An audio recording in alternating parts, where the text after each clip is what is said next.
Assalamualaikum warahmatullahi wabarakatuh.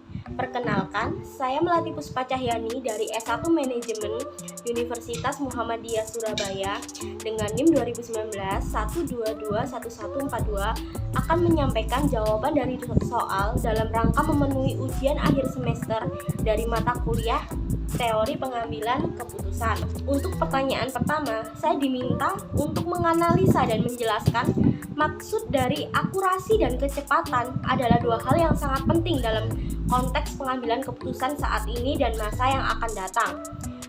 Pernyataan tersebut dijelaskan dengan melihat kondisi di dunia bisnis saat ini. Sebelum masuk terlalu jauh, saya akan menjelaskan.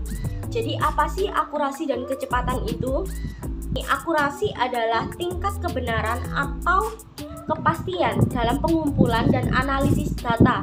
Jadi dalam dunia bisnis yang semakin kompleks, akurasi sangat penting karena informasi yang tidak akurat dapat mengarahkan pada konsekuensi yang merugikan.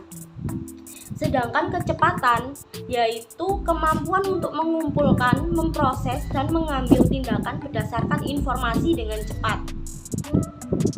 Dalam dunia bisnis, kecepatan sangat penting karena keputusan yang diambil terlambat dapat mengakibatkan hilangnya peluang dan hilangnya keunggulan pasar. Dalam pengambilan keputusan tentu saja tidak selalu hitam dan putih. Keputusan yang baik membutuhkan perpaduan yang cermat antara akurasi dan kecepatan. Singkatnya begini, dekati masalah dan ingatlah akan dua hal itu, yakni membuat keputusan yang akurat dengan keputusan secepat mungkin. Dalam sepanjang hidup, manusia selalu dihadapkan pada pilihan-pilihan dan diharuskan dalam mengambil keputusan. Hal ini sejalan dengan teori real life choice yang mengatakan dalam kehidupan sehari-hari, manusia melakukan atau membuat pilihan-pilihan di antara sejumlah alternatif. Pilihan-pilihan tersebut biasanya berkaitan dengan alternatif dalam penyelesaian masalah, yakni upaya untuk menutup terjadinya kesenjangan keadaan saat ini dan keadaan yang diinginkan. Sebagai contoh, saya ambil sebuah kasus dari toko online. Jadi toko online ini ingin merilis produk baru. Dalam hal ini, bisnis online terus berkembang cepat dengan pesaing yang sangat ketat. Maka diperlukanlah riset pasar yang akurat untuk memperhitungkan berapa harga yang akan dipasang untuk produknya. Dan mereka juga harus memperhatikan kecepatan dalam merilis produk mereka. Yang mana jika terlambat mungkin pesaing lebih dulu mengambil mangsa pasar yang signifikan. Jadi oleh karena itu, bisnis ini perlu kecepatan dan akurasi dalam melakukan penelitian, pengembangan produk, mengidentifikasi tren pasar, dan merespon dengan cepat untuk memanfaatkan peluang yang ada. Baik, masuk pada pertanyaan kedua. Ini saya diminta untuk memberikan contoh dan menjelaskan bagaimana penggunaan teknologi bisa mengurangi bias dalam pengambilan keputusan di bidang pemasaran. Bahwa pengambilan keputusan menggunakan teknologi AI dapat mengurangi bias dalam teknologi periklanan. Perubahan yang signifikan sedang terjadi di industri periklanan. Jadi salah satu contohnya ini adalah Netflix akan memasuki dunia bisnis periklanan. Anggota parlemen memperkenalkan tagihan berpartisipan untuk membatasi iklan digital. Google dan Facebook meluncurkan perubahan untuk membantu pengiklan mencapai ketepatan yang lebih dalam penargetan mereka.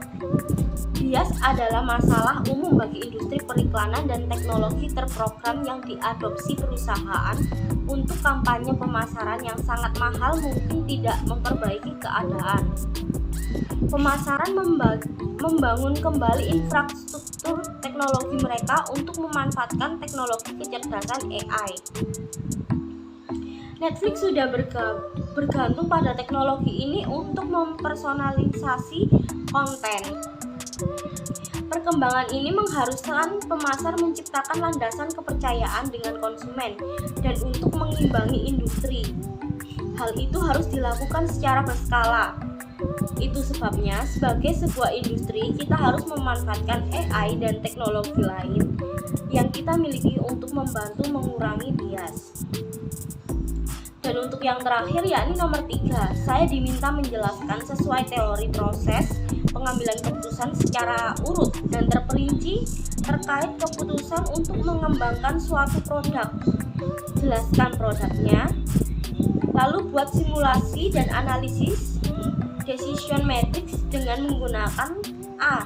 5 alternatif produk hasil pengembangan, B. 5 kriteria, dan C.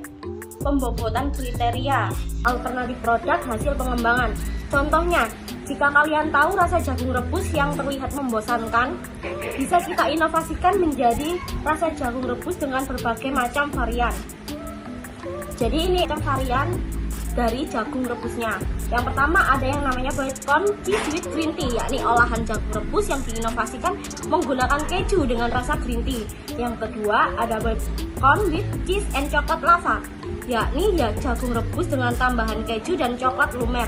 Yang ketiga ada bacon with tiramisu, yakni inovasi jagung rebus dengan ditambahkan rasa modern tiramisu. Yang keempat ada bacon with red velvet, inovasi jagung rebus dibalut rasa red velvet yang unik dan berwarna merah. Yang kelima ada bacon with coffee and cheese, jagung rebus yang diinovasikan dengan rasa kopi dan keju. Berikut 5 kriteria yang dapat digunakan. Yang pertama adalah potensi pasar. Tingkat potensi pasar cukup memiliki peluang karena pelaku usaha dengan inovasi seperti ini masih belum ada yang meniru konsepnya. Yang kedua ada keunggulan produk. Produknya sendiri cukup unggul dikarenakan inovasi rasa yang menurut testimoni cukup unik, apalagi ditambah melimpahnya topping. Yang ketiga ada biaya pengembangan. Biaya pengembangan produk diberikan sesuai dengan kualitas dan rasa yang diterima. Yang keempat ada kelayakan produksi. Yakni dari segi riset pasar, promosi, penjualan dan evaluasi sudah cukup layak untuk bisnis ini. Yang kelima ada dampak lingkungan. Sektor pertanian dan konsumsi pangan diidentifikasikan sebagai salah satu pendorong utama tekanan lingkungan. Untuk usaha ini sangat aman dan dalam dampak lingkungan. Untuk pembobotan kriteria dan hasil akhir penentuan perhitungannya yaitu jumlah skor dikali dengan jumlah bobot dengan hasil. Dari tabel di atas terlihat bahwa bacon cheese and chocolate lava merupakan pilihan terbaik dalam pengembangan sebuah produk dengan hasil akhir skor 3,7. Dan yang terakhir yaitu pembobotan kriteria dengan analisis metrik decision matrix. Untuk tabelnya bisa dilihat di atas.